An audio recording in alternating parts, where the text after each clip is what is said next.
Bueno, vamos a comenzar con una pregunta y ustedes me van a ayudar a leer el título de este mensaje, todos en una sola voz. Les voy a hacer una pregunta. ¿Alguna vez ustedes se han sentido frustrados, se han sentido así como desesperanzados, achicopalados por cosas que quisieron empezar y nunca lo hicieron? ¿Por proyectos y sueños que quisieron empezar y nunca lo hicieron? ¿O por proyectos que empezaron con la construcción, empezaron a construir, pero lo dejaron ahí tirado? ¿Quién se ha sentido así? Sí, yo también me he sentido así. Bueno, este tema entonces es para usted. Diga, este tema es para mí. Este tema no es para mi hijo, este tema no es para mi mamá, ni para mi esposo, ni para mi esposa, ni para mis ovejas, los líderes que están aquí. Este tema es para mí. Muy bien, entonces vamos a leer el título de este mensaje que se llama, ¿cómo? Elefantes blancos. Otra vez, que no los escuché. ¿Cómo se llama? Elefantes blancos. Porque así nos vemos espiritualmente. Y así nos vemos cuando no alcanzamos esos proyectos, esas metas, esos sueños o la dejamos por la mitad. Nos vemos como elefantes blancos. Y quiero comenzar con este versículo, que es el versículo central de este mensaje. Está en Eclesiastés 7:8. Dice, vale más terminar algo que empezarlo. Vale más la paciencia que el orgullo. Entonces Dios quiere que no solamente empecemos las cosas, sino que ¿qué? Que las terminemos. Y las consecuencias que trae esto, las consecuencias de no terminar las cosas, las consecuencias de convertirnos en elefantes blancos, es que nos trae frustración y desesperanza. Y hay otro problema aparte de eso, y es que se nos hace difícil salir de la frustración y de la esperanza y de la desesperanza. Y yo me preguntaba, ¿por qué a veces se nos hace difícil salir de la frustración y la desesperanza? Hablando con un amigo, con Lucho, hablábamos de este tema y él me decía que sentía en el ambiente muchas veces de que había mucha frustración y desesperanza en un momento. Y yo le preguntaba al Señor, no es solo sentir la frustración de las cosas que no terminamos o que no empezamos, sino, Señor, ¿cómo salimos de esta frustración? Esa es la pregunta que debemos hacerle al Señor. Señor, ¿cómo salimos de esta frustración? Y Dios puso en mi corazón un diagnóstico.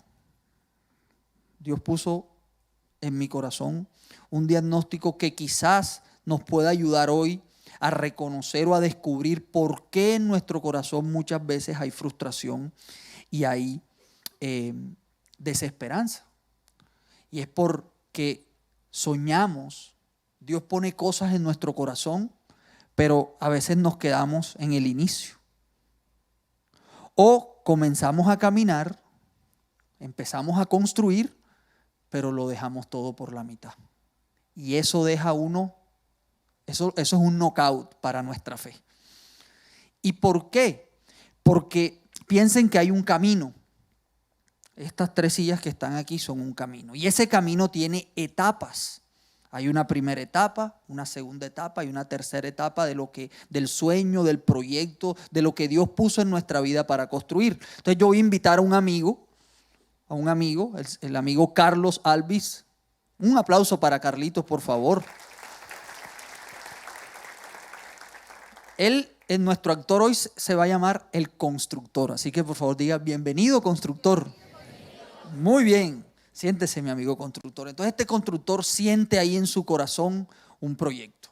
Y este constructor me hace acordar de 2 historias muy distintas que están en la palabra de Dios. Parecen iguales, pero son distintas. Parecen iguales, pero son distintas las historias de 2 héroes de la fe. El primer héroe se llama Zorobabel. ¿Alguien conoce a Zorobabel?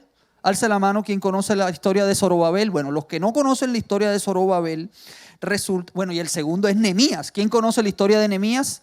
La conocen más. O sea que no han llegado al libro de Ageo, pastora. No han llegado al libro de Ageo. Bueno, Nehemías y Zorobabel son héroes de la fe. ¿Por qué? La historia comienza, fueron 2 grupos. Primero llegó el grupo de Zorobabel y después llegó el grupo de Nehemías a Judá, porque ellos estaban en Babilonia. Los que saben la historia, el pueblo había sido exiliado a Babilonia por 70 años. Se cumple la profecía, pasa el pueblo de Judá 70 años y después ellos vuelven otra vez a Judá. Y Dios llama a estos dos grupos. El primero, el grupo de Zorobabel con el sacerdote Josué.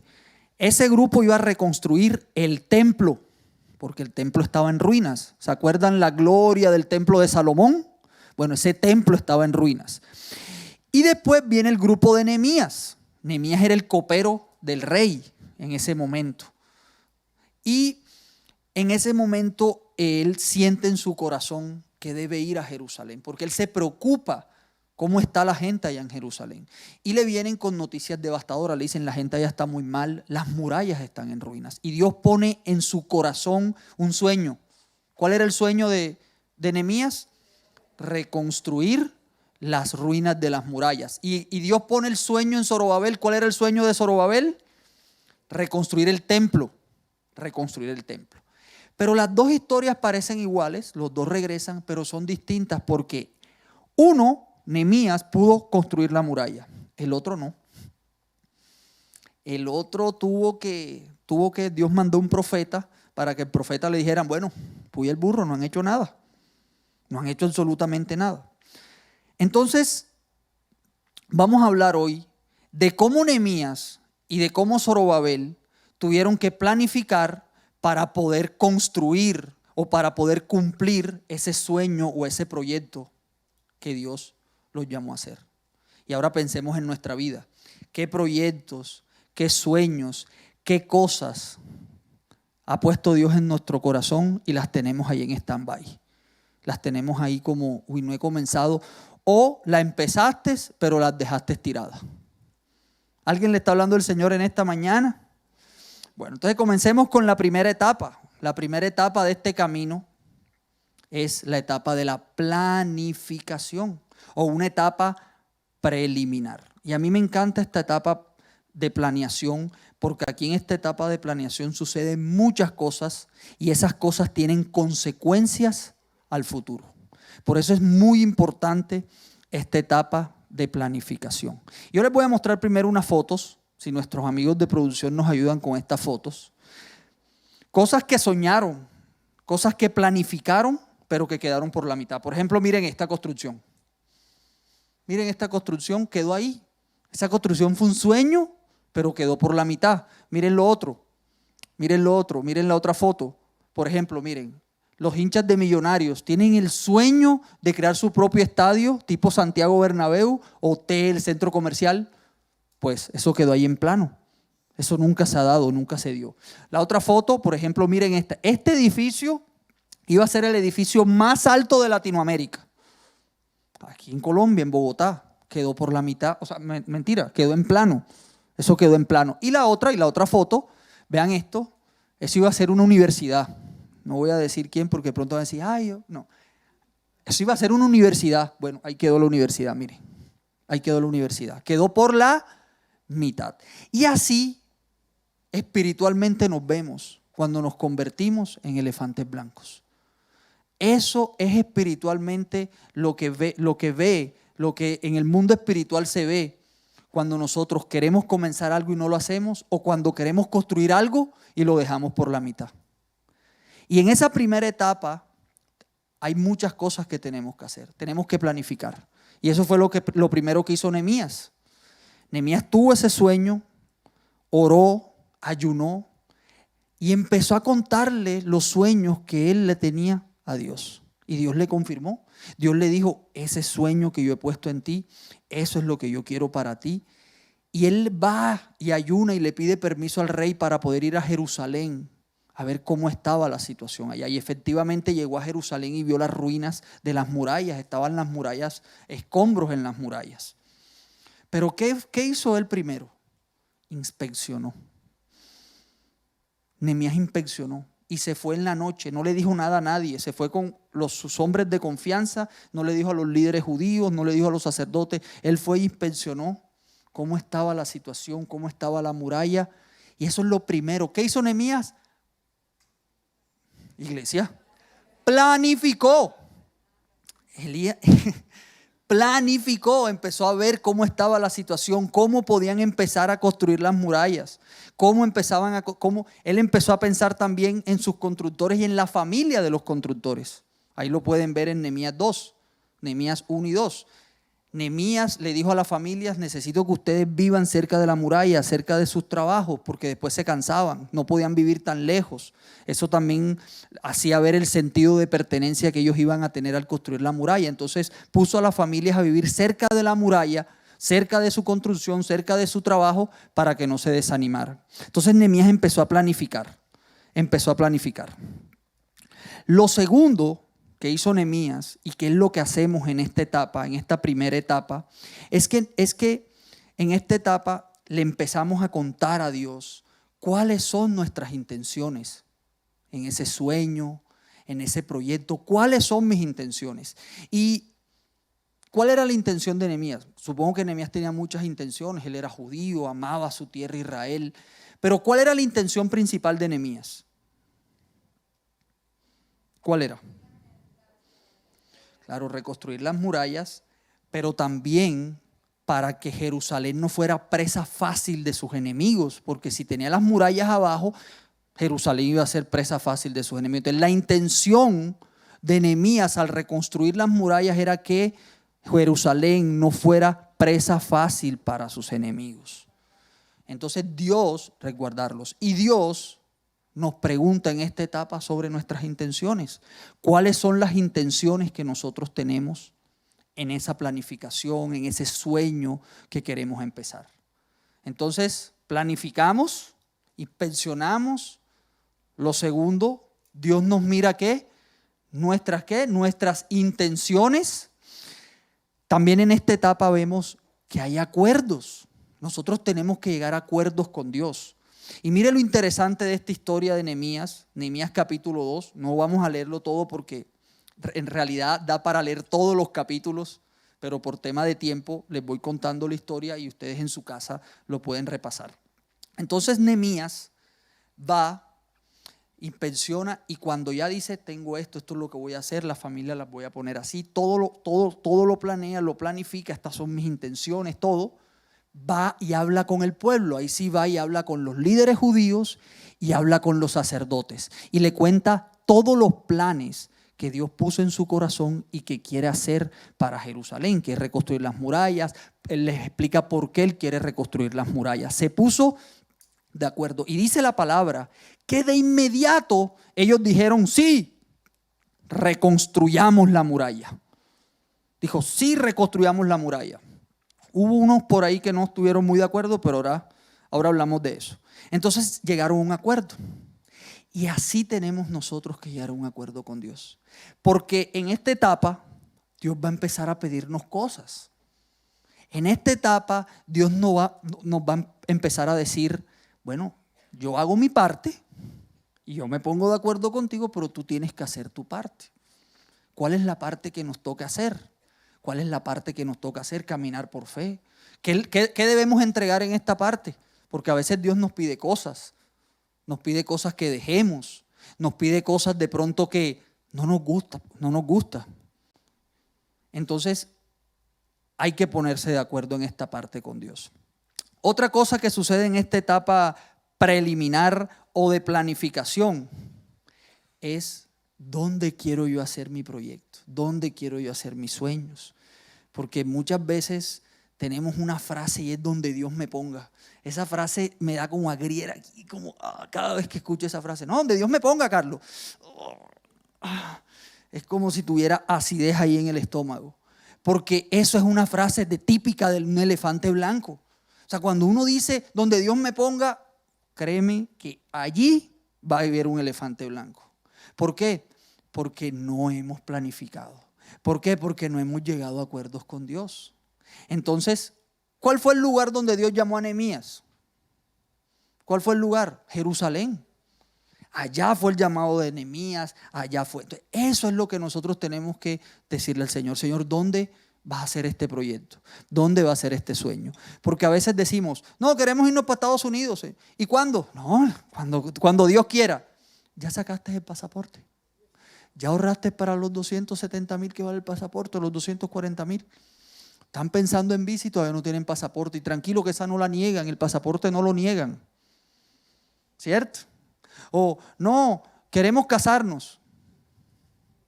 ¿Ya empezaste los procesos en la iglesia? ¿Ya te plantaste en la iglesia?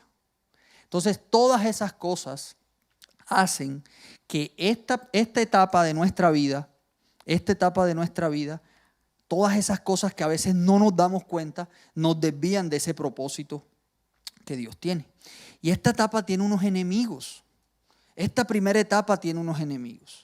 Entonces, en esta etapa planificamos, en esta etapa Dios nos pregunta sobre nuestras intenciones, en esta etapa llegamos a acuerdos con Dios, en esta etapa ya vemos el lugar donde se van a cumplir esos sueños o esos proyectos, pero hay unos enemigos de esta etapa. Y el primer enemigo que quiero hablarles en esta mañana sobre esta primera etapa es el enemigo de querer hacer las cosas a nuestra manera. Ay, querer hacer las cosas a nuestra manera. ¿Por qué? Porque nos queremos brincar esa etapa. El grupo de Nehemías no le pasó casi eso, pero al grupo de Zorobabel sí, cuando fueron a reconstruir el templo. Y más adelante les voy a decir por qué quedaron también un tiempo como un elefante blanco. Porque nos brincamos la primera etapa. No queremos hacer la voluntad de Dios en esa etapa, sino hacer las cosas a nuestra manera. Por eso dice Jeremías 9:23, esto dice el Señor, no dejen que el sabio se jacte de su sabiduría, o el poderoso de su poder, o el rico de sus riquezas. ¿Por qué? Porque muchas veces confiamos en nuestra voluntad. ¿Por qué? Porque muchas veces confiamos en la manera en que nosotros hacemos las cosas. Y eso es un enemigo que hace que no le rindamos nuestra voluntad a Dios. El segundo enemigo que pasa en esta etapa, las intenciones incorrectas. Porque muchas veces tenemos intenciones incorrectas. Muchas veces nuestras intenciones no están alineadas con la voluntad de Dios. Entonces es bueno que le preguntemos a Dios hoy, ¿cuál es mi intención, Señor? O decirle, Señor, esta es mi intención. Mi intención es esta. Dice la palabra de Dios en Proverbios 16, Dios dice, la gente puede considerarse pura según su propia opinión, pero el Señor examina sus intenciones. Dice 1 Corintios 4:5, pues Él sacará a la luz nuestros secretos más oscuros y revelará nuestras intenciones más íntimas. Entonces Dios revela nuestras intenciones. Por eso es muy importante siempre preguntarle a Dios cómo está nuestro corazón, porque Él es el único que conoce nuestro corazón. Otro enemigo de esta parte es que nos cuesta entregarle cosas a Dios. Y eso hace que no lleguemos a acuerdos con Dios. Porque la palabra de Dios siempre nos va a pedir algo. ¿Qué nos pide la palabra de Dios? Un ejemplo. Lo más importante, obediencia. A veces Dios nos pide que demos pequeños pasos de fe o pequeños pasos de obediencia, y no lo hacemos. Porque nos cuesta entregar. Y no las cosas que no queremos, las cosas que no queremos, llévatelas, Señor, al fondo del mar. Nos cuesta entregarle cosas que amamos, que nos gustan y que nos traen una falsa seguridad. Si esas tres cosas nos hace sentir eso, no te la entregamos, Señor. ¿Cómo te voy a entregar eso si eso es lo que me trae seguridad? Y allí nos estamos desviando de ese propósito. Vamos rumbo a ser un elefante blanco. Vamos rumbo a ser un elefante blanco. Dice la palabra en 1 de Juan 2, 3, 6. ¿Cómo sabemos si hemos llegado a conocer a Dios? Si obedecemos sus mandamientos. El que afirma lo conozco, pero no obedece sus mandamientos es un mentiroso y no tiene la verdad. En cambio, el amor de Dios se manifiesta plenamente en la vida del que obedece su palabra. De este modo sabemos que estamos unidos a Él. El que afirma que permanece en Él debe vivir como Él vivió. ¿Y cómo vivió Dios? En obediencia. Y no en las grandes obediencias. La gran obediencia de Dios fue cuando fue a la cruz. Pero en todo su ministerio, Dios dio pequeños pasos de obediencia. ¿Cuáles fueron los pequeños pasos de obediencia que dio Jesús? ¿Cuáles fueron los pequeños pasos de obediencia que dio Jesús? Yo creo que Dios le decía a Jesús, rompe todas esas leyes religiosas. que habían en ese momento. Entonces venía Jesús y dijo, bueno, voy a obedecer, voy a acercármele. ¿A quién? Voy a acercármele a los leprosos, voy a acercármele a las mujeres, porque en ese momento la mujer era como, digamos, socialmente era inferior, la tenían así. Entonces voy a acercármele a las mujeres, porque también necesitan ser sanadas. Voy a acercármele a los samaritanos, los judíos no gustaban de los samaritanos. Esos eran pequeños pasos de obediencia que hacía Jesús. Entonces a veces Dios nos está pidiendo esos pequeños pasos de obediencia. Perdonar, eso es un pequeño paso de obediencia. Uno dice, no, grandote, no es un pequeño paso de obediencia. Usted dice, ¿y qué tiene que ver con el proyecto que yo tengo? Tiene mucho que ver en lo espiritual. Ser buen administrador. Yo quiero un gran proyecto, quiero ser empresario, quiero ser emprendedor. ¿Cómo estás en la administración de tu dinero? ¿Cómo estás en tus deudas? No, yo me quiero casar. Bueno, vamos a empezar. ¿Cómo estás tú en tu área emocional? ¿Cómo estás tú en tu área sexual? Esos son los pequeños pasos de obediencia que a veces nos pide Dios. Y miren lo que dice Isaías 22:11. Entre las murallas de la ciudad construyen un estanque para el agua de la cisterna vieja. Sin embargo, nunca piden ayuda a aquel que hizo todo esto.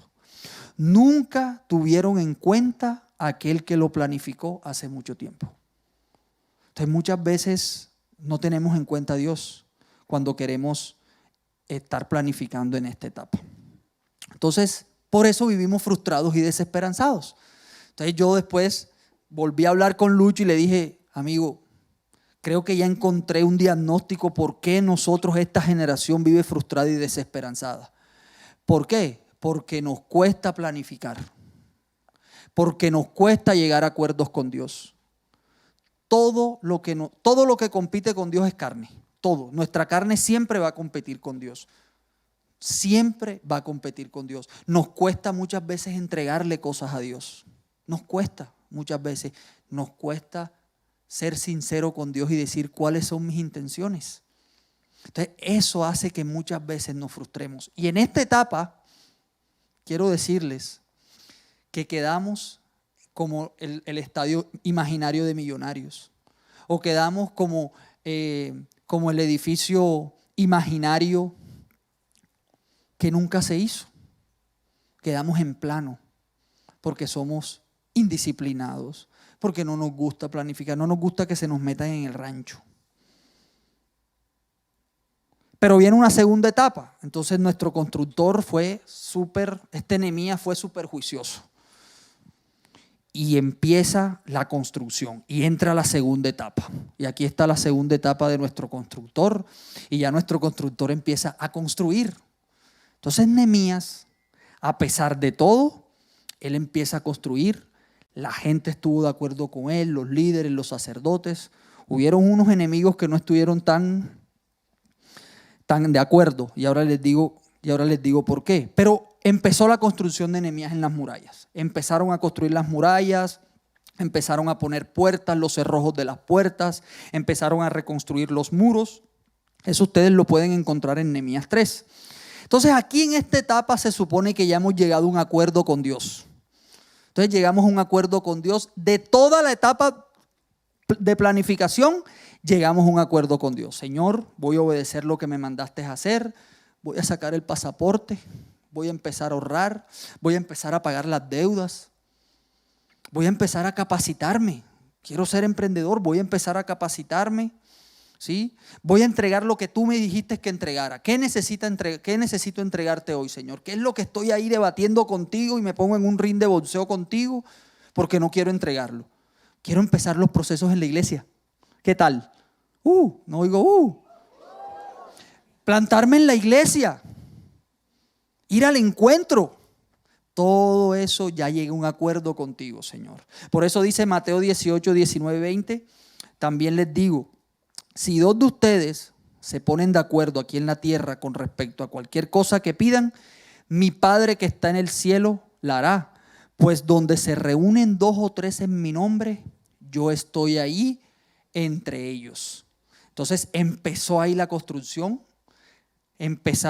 Ya nos pusimos de acuerdo con Dios, porque cuando nos ponemos de acuerdo con Dios, eso abre puertas, ¿cierto?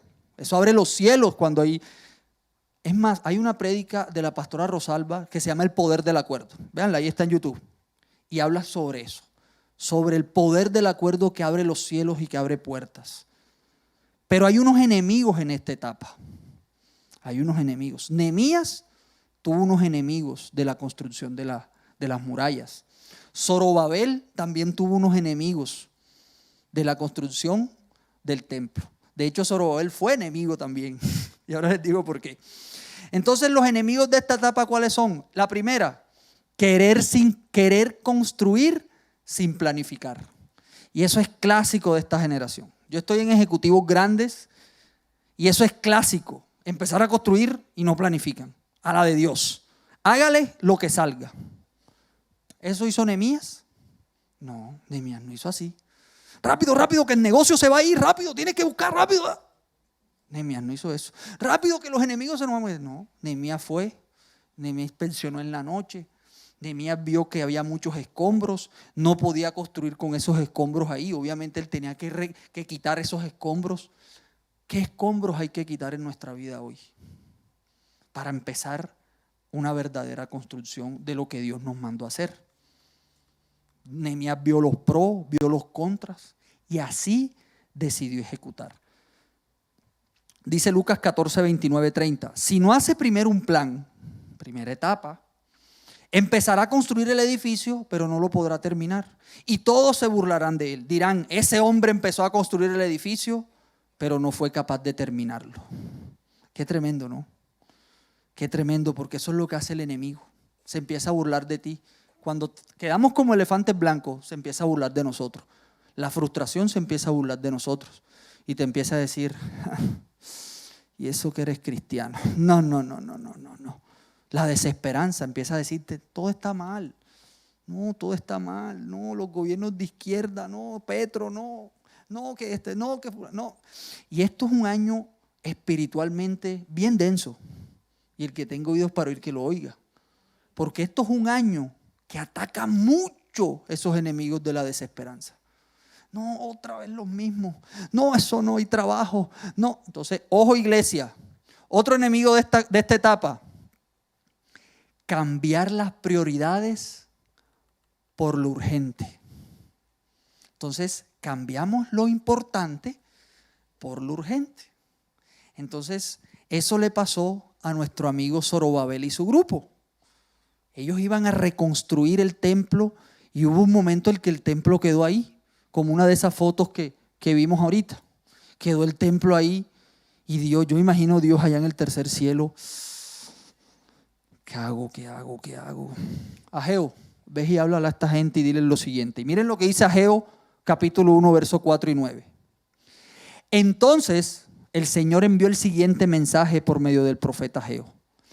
¿Por qué viven ustedes en casas lujosas mientras mi casa permanece en ruinas? Esto es lo que dice el Señor de los ejércitos celestiales. Miren lo que les está pasando. Han sembrado mucho, pero cosechado poco. Comen, pero no quedan satisfechos. Beben, pero aún tienen sed. Se abrigan, pero todavía tienen frío. Sus salarios desaparecen como si los echaran en bolsillos llenos de agujeros. Esto es lo que dice el Señor de los ejércitos celestiales. Miren lo que les está pasando. Vayan ahora a los montes, traigan madera y reconstruyan mi casa. Entonces me complaceré en ella y me sentiré honrado, dice el Señor. Esperaban cosechas abundantes, pero fueron pobres. Y cuando trajeron la cosecha a su casa, yo la hice desaparecer con un soplo, porque mi casa está en ruinas, dice el Señor de los ejércitos celestiales, mientras ustedes se ocupan de construir sus elegantes casas. Y hoy el Señor nos dice cuáles son esas elegantes casas en donde yo estoy sembrando, porque eso es lo urgente. ¿Dónde estoy sembrando en lo urgente? Y he dejado de sembrar en lo importante. Porque eso fue lo que le pasó al pueblo. El pueblo empezó, cuando ellos llegan, necesitamos saber dónde vivir. Eso no fue lo que le mandó el pueblo. ¿Qué fue lo que le mandó Dios primero? Reconstruyan la vida espiritual del pueblo que estaba totalmente en ruinas. ¿Y cómo tenían que empezar a reconstruir esa vida espiritual? En la reconstrucción del templo. En la reconstrucción del templo. Pero ellos se dedicaron a lo urgente. A lo urgente, claro, necesito construir mi casa. ¿Cuál es lo urgente? No puedo ir a la iglesia. Tengo que ir a mi trabajo. No tengo tiempo. Es lo urgente, lo urgente, lo urgente. Ahora hablaba con una amiga, con Caro, y yo le decía, Caro, hacemos tantas cosas urgentes que creemos que estamos productivos, que al final no cosechamos nada. Urgente en nuestro trabajo. Vamos a construir la urgencia en nuestro trabajo. Pero la importancia de los hijos. Y cuando queremos cosechar con nuestros hijos, tuki tuki lulú, porque no estamos. No, queremos cosechar en nuestra vida espiritual. Señor, quiero predicar, Señor. Pero no estamos haciendo lo importante. ¿Estamos plantados en la iglesia o solo somos domingueros? Empezamos los procesos, empezamos los encuentros, ya tenemos un líder, ya rendimos cuenta. ¿Por qué? Porque cosechamos mucho en lo urgente. Y eso es lo que nos está pidiendo la sociedad hoy en día. Vamos a cosechar en lo urgente, porque si no hay urgencia, no hay producción. Todo es ya, rápido, el afán. Y lo verdaderamente importante se va quedando. Pero un día va a llegar un Ageo. Puede ser tu líder, puede ser cualquier persona que Dios use para decirte, hoy tú estás echando todo en saco roto porque la casa de Dios está en ruinas. Por eso sembramos mucho, pero cosechamos poco. Y hay otro enemigo de esta etapa de la construcción, y es el desánimo. Eso es un enemigo mortal. ¿Por qué? ¿Por qué nos desanimamos? Porque empezamos a construir, no salen las cosas como queríamos, empiezan los dardos en la mente y empieza una pregunta clásica, que hasta se la he dicho a mi bella esposa: ¿será que esto es de Dios?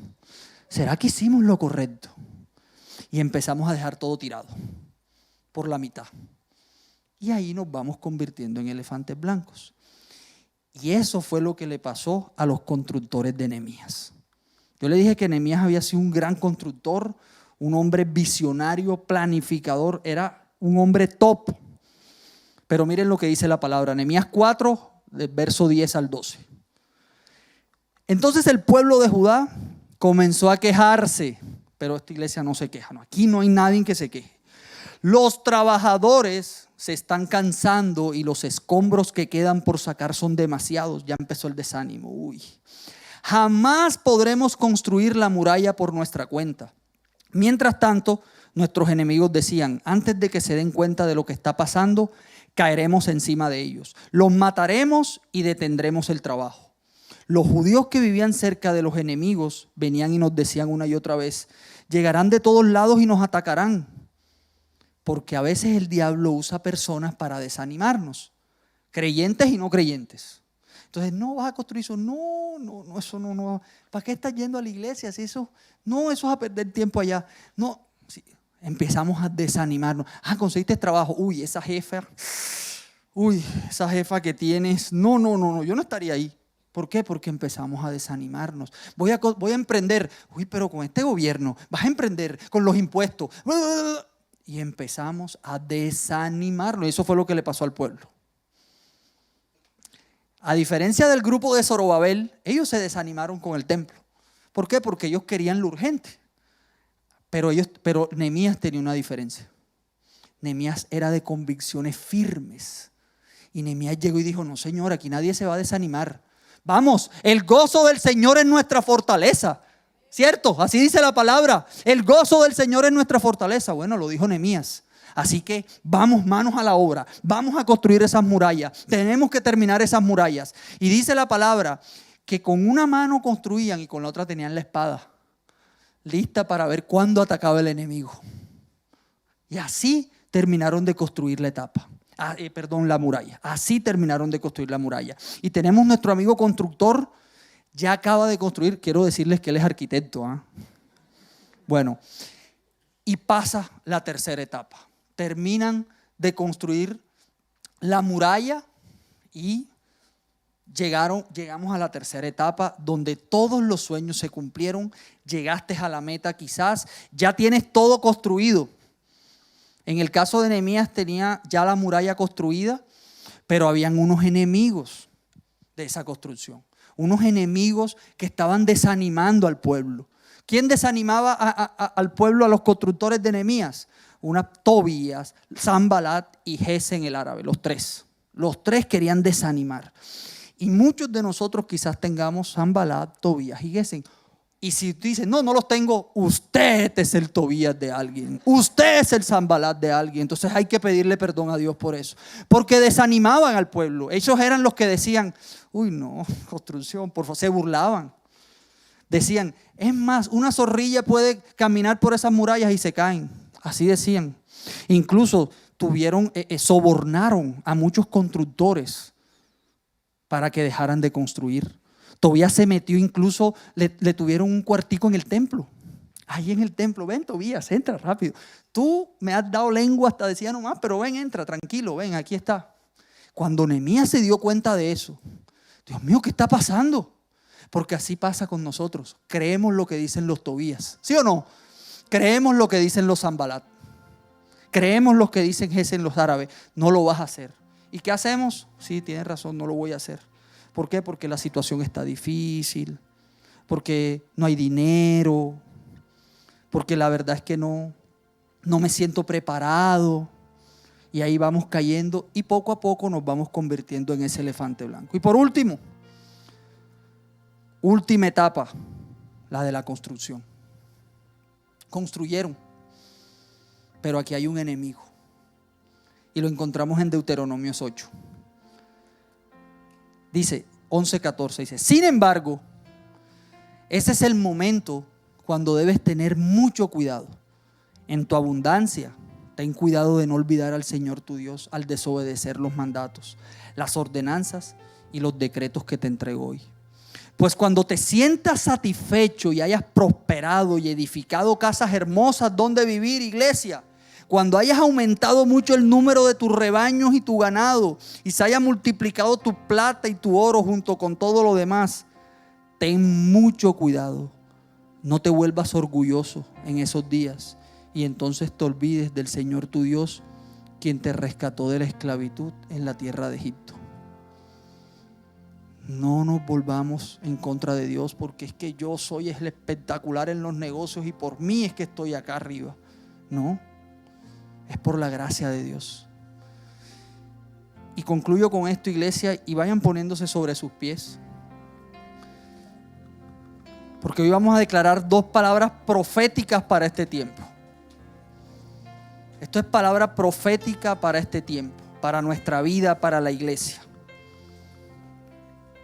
Cuando el profeta Ageo confrontó al pueblo de Judá, que le dijo, cobra ánimo, Zorobabel, cobra ánimo tú, sacerdote Josué, cobren ánimo, porque ellos como que decían, no hay dinero, y él decía, mío es el oro, mío es la plata, así que no se preocupen, ustedes sigan construyendo el templo. Ellos se pusieron manos a la obra y ellos terminaron de construir el templo. Así como hizo Nehemías, que terminó de construir la muralla, Zorobabel lo hizo también.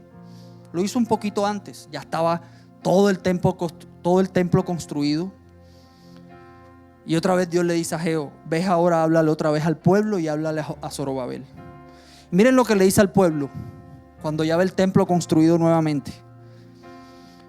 Ageo 2, 18, 19. Y vamos a apropiarnos de esta palabra. Consideren este día, el 18 de diciembre, cuando los cimientos del templo del Señor fueron establecidos. Considérenlo bien. Ahora les doy una promesa. Cuando la semilla aún está en el granero, todavía no han cosechado su grano, ni las vides, ni las higueras, ni los granados, ni los olivos han dado sus frutos. Sin embargo, de hoy en adelante, yo los bendeciré. Yo los bendeciré. Y después le dice, ve y habla a Zorobabel. Y miren lo que dice Ageo, verso 21-23. Dile a Zorobabel, gobernador de Judá, que yo estoy a punto de hacer temblar los cielos y la tierra. Derrocaré los tronos reales y destruiré el poder de los reinos de las naciones. Volcaré sus carros de guerra, los caballos caerán y los jinetes se matarán unos a otros, porque Dios va a destruir tus enemigos. Esos enemigos que te tienen frustrado y desesperanzado, Dios los va a destruir. Y termina Dios con la cereza. Pero cuando esto suceda, dice el Señor de los ejércitos celestiales, te honraré. Te honraré, Zorobabel, hijo de Salatiel, mi siervo. Te haré como el anillo con mi sello oficial, dice el Señor, porque te he escogido. Yo, el Señor de los ejércitos celestiales, te he hablado. Dios va a destruir tus enemigos cuando termines la obra, cuando termines la construcción, cuando reconstruyas las ruinas. Dios te honrará, porque tú eres su hijo, porque Dios te ha llamado a grandes cosas. Y cuando ya hayas terminado todo, dice la palabra, yo te di la gloria aquí en la tierra. Juan 17:4. Jesús termina de orar y dice, yo te di la gloria aquí en la tierra al terminar la obra que me encargaste. Cuando terminamos la obra, le damos la gloria a Dios. La gloria es para Dios, no la de uno, es para Dios. Amén. Gracias, Dios. Gracias, Dios. Gracias, Dios.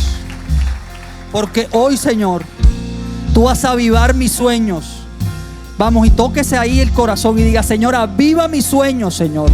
Ese sueño que quedó ahí empantanado. Ese sueño, Señor, que me desanimé y lo dejé ahí tirado. Ese sueño que quedó ahí en plano. Ese sueño que quedó en elefante blanco. Empecé con entusiasmo, pero me desanimé, me desvié y ahora quedó ahí en la mitad. Hoy empiezan otra vez a avivarse esos sueños.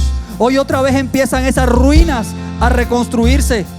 Pero no es con mi fuerza, Señor. No es con mi poder, no es con mi experiencia. Es con tu gracia. Es con tu favor. Es con el poder del Espíritu Santo. Yo voy a terminar lo que Dios me mandó a hacer. Yo lo voy a terminar en el nombre de Jesús. En el nombre de Jesús. Tú me das la fuerza, Señor. Y ahora te pido perdón si no he planificado. Te pido perdón si no he rendido cosas a ti. Te pido perdón si no he hecho tu voluntad. Te pido perdón si hay cosas que compiten, Señor, todavía contigo, con tu palabra. Yo te pido perdón por eso, Dios. Pero en esta mañana yo me vuelvo a levantar. En esta mañana yo escucho como escuchó el pueblo a Nehemías, cuando Nehemías le dijo, ánimo, porque el gozo del Señor es nuestra fortaleza. Por eso en esta mañana toma autoridad en el nombre de Jesús. Toma autoridad como hijo de Dios y renuncio a toda desilusión. Renuncio en esta mañana a toda frustración. Renuncio a todo temor. Renuncio a estar sembrando en cosas urgentes. Renuncio a sembrar mucho y cosechar poco. Renuncio a la indiferencia. Renuncio a la terquedad en el nombre de Jesús. Renuncio a la desobediencia. Renuncio a la rebeldía en el nombre de Jesús. Hoy reconozco, Señor, que soy rebelde. Hoy reconozco que he hecho las cosas a mi manera. Hoy reconozco que te he dado la espalda. Pero hoy tú vuelves a resucitar esos sueños. Hoy se vuelve a avivar esos sueños. Y diga ya el Señor, aviva esos sueños. Aviva los sueños de esa casa. Aviva los sueños de ese negocio, de ese trabajo. Aviva los sueños de mis hijos. Aviva los sueños del matrimonio. Aviva esas ruinas, Señor.